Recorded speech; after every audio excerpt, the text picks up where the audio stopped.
ಶ್ರೀ ಗುರುಭ್ಯೋ ನಮಃ. ಹರಿ ಓಂ. ಜನ್ಮಗತಗತಿಚಾರಣಂ ಭವಿಷ್ಯಂತಂ ಜ್ಯೋತಿರ್ವಿದ್ಯಾನಂ ಸಮಸ್ತಪುರಹಿತಾನಾಂ ಲಿಖ್ಯತೆ ಶಾಸ್ತ್ರಪುರಾಣಾಂ. ಓಂ ನಮಃ ಶಿವಾಯ ಸಾಂಬಾಯ ಹರಯೇ ಪರಮಾತ್ಮನೇ ಪ್ರಣತಕ್ಲೇಶನಾಶಾಯ ಯೋಗೇನಾಂ ಪತಯೇ ನಮಃ. ಸಮಸ್ತ ಕನ್ನಡ ನಾಡಿನ ಜನತೆಗೆ ಜ್ಯೋತಿಷಿಗಳು, ಪುರೋಹಿತರು ಹಾಗೂ ಕವಡೆಶಾಸ್ತ್ರ ತಜ್ಞರು ಆಗಿರತಕ್ಕಂಥ ಶರಣ್ ಶಾಸ್ತ್ರಿ ಮಾಡತಕ್ಕಂಥ ಹೃದಯಪೂರ್ವಕ ನಮಸ್ಕಾರಗಳು. ಎಲ್ಲರೂ ಹೇಗಿದ್ದೀರಿ? ಚೆನ್ನಾಗಿದ್ದೀರಿ ಅಂತ ಭಾವಿಸ್ತಾ ಇಂದಿನ ಒಂದು ಸಂಚಿಕೆಯನ್ನು ಪ್ರಾರಂಭಿಸೋಣ. ಕಳೆದ ಒಂದು ಸಂಚಿಕೆಯಲ್ಲಿ ನಾನು ಗರುಡಮುಖಿ ಅಂತಕ್ಕಂಥ ಒಂದು ವಿಶಿಷ್ಟವಾಗಿರತಕ್ಕಂಥ ದೈವಿಕ ಶಕ್ತಿಯನ್ನು ಹೊಂದಿರತಕ್ಕಂಥ ಒಂದು ವನಸ್ಪತಿಯ ಬಗ್ಗೆ ಮಾತನಾಡಿದ್ದೆ. ಅದರ ಪ್ರಯೋಜನ ಕೂಡ ತಮಗೆ ಕಳಿಸ್ಕೊಟ್ಟಿದ್ದೆ. ಇಂದಿನ ಒಂದು ಸಂಚಿಕೆಯಲ್ಲಿ ನಾನು ತಮಗೆಲ್ಲರಿಗೂ ಕೂಡ ಗೊತ್ತಿರೋ ಹಾಗೆ ಭೂತಾಳಿ, ಈ ಭೂತಾಳಿ ಅಂತಕ್ಕಂಥ ವನಸ್ಪತಿಯಲ್ಲಿ ಹಲವಾರು ರೀತಿಯಾದಂತಹ ಭೂತಗಳಿರುತ್ತೆ. ಬಿಳಿ ಭೂತಾಳಿ, ರಕ್ತ ಭೂತಾಳಿ, ಚಂದನ ಭೂತಾಳಿ, ಕರಿ ಭೂತಾಳಿ, ಈ ರೀತಿಯಾಗಿ ಬೇರೆ ಬೇರೆ ರೀತಿಯಲ್ಲಿ ಭೂತಾಳಿಗಳು ಇರ್ತವೆ. ಒಂದೊಂದು ಭೂತಾಳಿಗಳು ಸಹಿತ ಒಂದೊಂದು ರೀತಿಯಲ್ಲಿ ಪ್ರಯೋಜನವಾಗಿರ್ತಕ್ಕಂಥದ್ದು ಮತ್ತು ಅದು ಫಲವನ್ನು ಕೊಡ್ತಕ್ಕಂಥದ್ದು. ಸಾಮಾನ್ಯವಾಗಿ ನಾವು ದೇವತಾ ಕಾರ್ಯಗಳಲ್ಲಿ, ದೇವತಾ ಪ್ರತಿಷ್ಠಾಪನೆಗಳಲ್ಲಿ, ಹೋಮಗಳಲ್ಲಿ, ಯಂತ್ರಗಳಲ್ಲಿ ಏನು ಮಾಡ್ತೀವಿ ಕೇಳಿದ್ರೆ ಈ ಬಿಳಿ ಭೂತಾಳಿ ಅಂತಕ್ಕಂಥ ವನಸ್ಪತಿಯನ್ನು ಅದನ್ನು ಉಪಯೋಗಿಸ್ಕೊಳ್ತೀವಿ. ಅದರಿಂದ ಜನಸಾಮಾನ್ಯರಿಗೆ ಯಾವ ರೀತಿಯಾಗಿ ಈ ಬಿಳಿ ಭೂತಾಳಿ ಪ್ರಯೋಜನ ಆಗುತ್ತೆ, ಜನಸಾಮಾನ್ಯರು ಈ ಬಿಳಿ ಭೂತಾಳಿನ ಯಾವ ರೀತಿಯಲ್ಲಿ ಬಳಸ್ಕೊಳ್ಬೋದು ಮತ್ತು ಯಾವ ರೀತಿಯಾಗಿ ಅದರ ಒಂದು ಫಲಗಳನ್ನು ತಾವು ಕೂಡ ಪಡೆದುಕೊಳ್ಳಬಹುದು ಅಂತಕ್ಕಂಥ ವಿಚಾರವನ್ನು ಇವತ್ತಿನ ಸಂಚಿಕೆಯಲ್ಲಿ ನಾನು ನಿಮಗೆ ತಿಳಿಸ್ಕೊಡ್ತೀನಿ. ವಿಡಿಯೋ ಎಂಡ್ ತನಕ ನೋಡ್ತಕ್ಕಂಥದ್ದು, ಅದರ ಪ್ರಯೋಜನವನ್ನು ಪಡ್ಕೊಳ್ತಕ್ಕಂಥದ್ದು ಮತ್ತು 4-6 ಜನರಿಗೆ ಅದನ್ನು ತಿಳಿಸ್ತಕ್ಕಂಥದ್ದು. ಬಿಳಿ ಭೂತಾಳಿ ಹೆಸರೇ ಹೇಳಾಗೆ ಬಿಳಿ ಬಣ್ಣದಲ್ಲಿರ್ತಕ್ಕಂಥ ಭೂತಾಳಿ ಅಂತ ಹೇಳಿ, ಇದನ್ನು ಏನು ಕೇಳಿದ್ರೆ ನಾವು ದೇವತಾ ಕಾರ್ಯಗಳಾಗಲೇ ಹೇಳಿದಾಗೆ ಪ್ರತಿಷ್ಠಾಪನೆಗಳಲ್ಲಿ, ಮತ್ತೇನು ಕೇಳಿದ್ರೆ ಯಂತ್ರಗಳನ್ನು ಬರೀಲಿಕ್ಕಾಗಿ, ಬಾಲಗ್ರಹ ಪೀಡೆ ದೋಷ ಪರಿಹಾರಕ್ಕಾಗಿ, ಬೇರೆ ಬೇರೆ ಪ್ರೇತ ಬಾಧೆಗೆ ಸಂಬಂಧಪಟ್ಟ ಹಾಗೆ, ಬೇರೆ ಬೇರೆ ಮಾಟ ಮಂತ್ರ, ವಾಮಾಚಾರ, ದೃಷ್ಟಿ ದೋಷ, ಈ ರೀತಿಯಾಗಿ ಅಥವಾ ಕೆಲವೊಂದಿಷ್ಟು ಸ್ತಂಭನ ವಿದ್ಯೆಗಳಿಗೆ ಸಂಬಂಧಪಟ್ಟ ಹಾಗೆ ಈ ಒಂದು ಬಿಳಿ ಭೂತಾಳಿನ ಬಳಸ್ತೀವಿ.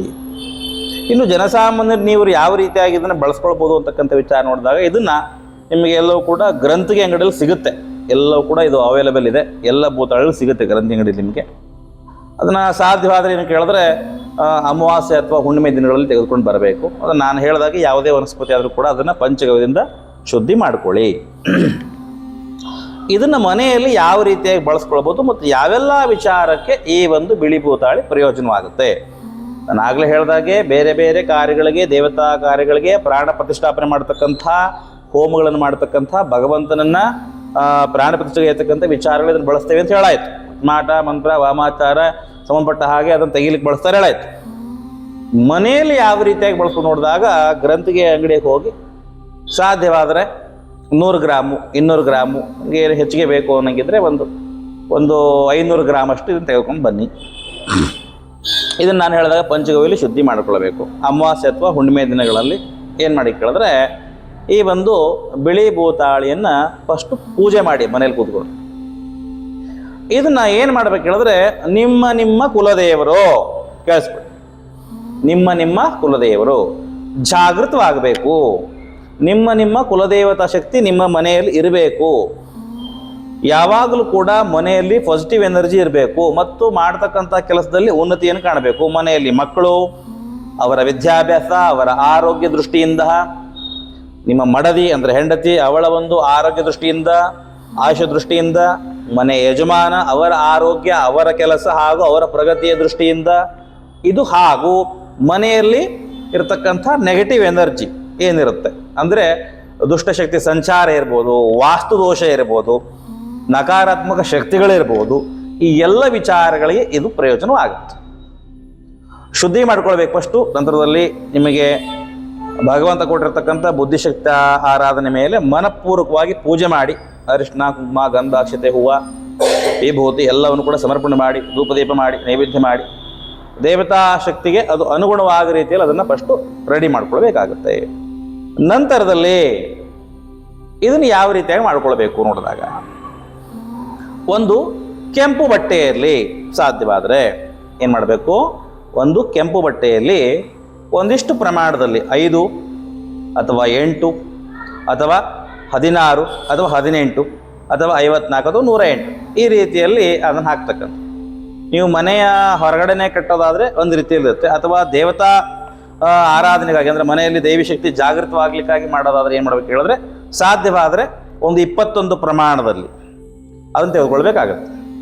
ಅದನ್ನು ಕೆಂಪು ಬಟ್ಟೆಯಲ್ಲಿ ಕಟ್ಟಿ ನಿಮ್ಮ ದೇವರ ಮನೆಯ ಬಲಭಾಗದಲ್ಲಿ, ನಿಮ್ಮ ದೇವರ ಕೋಣೆಯ ಬಲಭಾಗದಲ್ಲಿ ಏನು ಕೇಳಿದ್ರೆ ಒಂದು ಚಿಕ್ಕದಾಗಿರತಕ್ಕಂಥ ತಾಮ್ರದ ತಟ್ಟೆಯನ್ನು ತೆಗೆದುಕೊಂಡು ಅದಕ್ಕೆ ಏನು ಕೇಳಿದ್ರೆ ಅಕ್ಕಿ, ತಂಡುಲ ಧಾನ್ಯ ಅಕ್ಕಿಯನ್ನು ಸ್ವಲ್ಪ ಹಾಕಿ ಆ ಒಂದು ಏನು ಕೇಳಿದ್ರೆ ಬಿಳಿ ಭೂತಾಳಿಯ ಯಂತ್ರದಲ್ಲಿರ್ತಕ್ಕಂತಹ ಒಂದು ಗಂಟನ್ನು ಏನು ಮಾಡ್ಬೇಕು ಹೇಳಿದ್ರೆ ಅಲ್ಲಿ ಪ್ರತಿಷ್ಠಾಪನೆ ಮಾಡಬೇಕಾಗುತ್ತೆ. ಮಾಡಿದ ಮೇಲೆ ಅಲ್ಲಿ ನಿಮ್ಮ ಕುಲದೇವರು ಯಾವುದಾಗುತ್ತೋ ಅದನ್ನು ಏನು ಮಾಡ್ಬೇಕು ಹೇಳಿದ್ರೆ ಆವಾಹನೆ ಮಾಡಬೇಕಾಗುತ್ತೆ, ಕರಿಬೇಕಾಗತ್ತೆ. ನೋಡಿ, ವೇದೋಕ್ತವಾಗಿ ಕರಿಬೋದು, ಇಲ್ಲವಾದಲ್ಲಿ ಮನಸಂಕಲ್ಪ ಕರಿಬೋದು.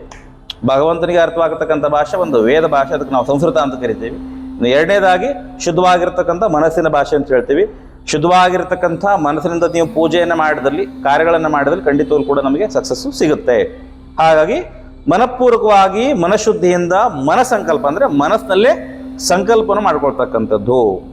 ಆ ಒಂದು ಬಿಳಿ ಭೂತಾಳಿಯ ಒಂದು ಯಂತ್ರದ ಗಂಟೆ ಏನಿರುತ್ತೆ ಅದಕ್ಕೆ ಏನು ಮಾಡಬೇಕು ಕೇಳಿದ್ರೆ, ನಿಮ್ಮ ಕುಲದೇವರ ಒಂದು ಅಷ್ಟೋತ್ತರವನ್ನು ಮಾಡಬೇಕು. ಲಕ್ಷ್ಮಿ ಆಗಿದ್ದರೆ ಲಕ್ಷ್ಮಿ ಅಷ್ಟೋತ್ತರ, ಶಿವ ಆಗಿದ್ದರೆ ಶಿವ ಅಷ್ಟೋತ್ತರ, ದುರ್ಗಾ ಆಗಿದ್ದರೆ ದುರ್ಗಾ ಅಷ್ಟೋತ್ತರ, ಅಥವಾ ನಿಮ್ಮ ಮನೆ ಕುಲದೇವರು ಶಿವ ಆಗಿದ್ದರೆ ಶಿವ ಹಾಗೂ ಪಾರ್ವತಿ ಅಷ್ಟೋತ್ತರ ಅಂದರೆ ಉಮಾಮಹೇಶ್ವರ, ಪಾರ್ವತಿ ಪರಮೇಶ್ವರ, ಅಥವಾ ನಾರಾಯಣ ಆಗಿದ್ದರೆ ಲಕ್ಷ್ಮೀ ನಾರಾಯಣ, ಈ ರೀತಿಯಾಗಿ, ಅಥವಾ ಆಂಜನೇಯ ಸ್ವಾಮಿ ಇದ್ದರೆ ಆಂಜನೇಯ ಸ್ವಾಮಿ ಹಾಗೂ ಶ್ರೀರಾಮಚಂದ್ರ ಸ್ವಾಮಿ, ಈ ರೀತಿಯಾಗಿ ನಿಮ್ಮ ಕುಲದೇವರು ಯಾವ ರೀತಿ ಇರುತ್ತೋ ಆ ರೀತಿಯಾಗಿ ಏನು ಮಾಡ್ಕೊಳ್ಳಿದ್ರೆ ಅದಕ್ಕೆ ಸಾಧ್ಯವಾದರೆ ಬಿಲ್ವ ಪತ್ರೆಯಿಂದ ಕೇಳಿಸ್ಕೊಳ್ಳಿ.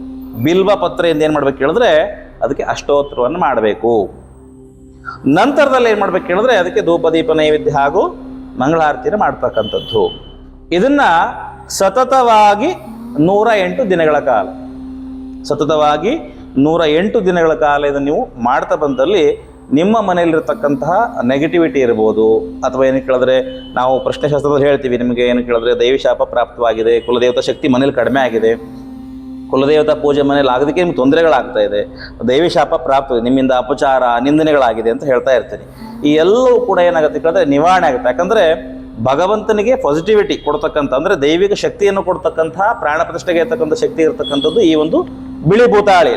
ಹಾಗಾಗಿ ಆ ಪದಾರ್ಥವನ್ನು ನಿಯಮಾನುಸಾರವಾಗಿ ಅಮಾವಾಸ್ಯೆ ಹುಣ್ಣಿಮೆಗಳು ತೆಗೆದುಕೊಳ್ಬೇಕು, ಪಂಚದ ಶುದ್ಧಿ ಮಾಡ್ಕೊಳ್ಬೇಕು, ಪೂಜೆ ಮಾಡ್ಕೊಳ್ಬೇಕು, ಕೆಂಪು ಬಣ್ಣದ ಬಟ್ಟೆಯಲ್ಲಿ ಹಾಕಿ ಏನು ಮಾಡಿ ಕೇಳಿದ್ರೆ ಬಿಳಿ ದಾರದಿಂದ ಅದನ್ನು ಸುತ್ತಬೇಕು, ಆ ಯಂತ್ರ ರೆಡಿ ಮಾಡಿಕೊಂಡು ತಟ್ಟೆಯಲ್ಲಿ ಅಕ್ಕಿಯನ್ನು ಹಾಕಿ ಏನು ಕಡೆ ಇಡಬೇಕು. ನಂತರದಲ್ಲಿ ಅದನ್ನು ಆಹ್ವಾನ ಮಾಡಿ ಮನಸಂಕಲ್ಪ ಮಾಡಿ ಪೂಜೆಯನ್ನು ಮಾಡಿ ಅಷ್ಟೊತ್ತನ್ನು ಮಾಡಿ ಏನು ಕೇಳಿದ್ರೆ ನೀವು ಅದನ್ನು ಆರಾಧನೆ ಮಾಡ್ತಕ್ಕಂಥದ್ದು.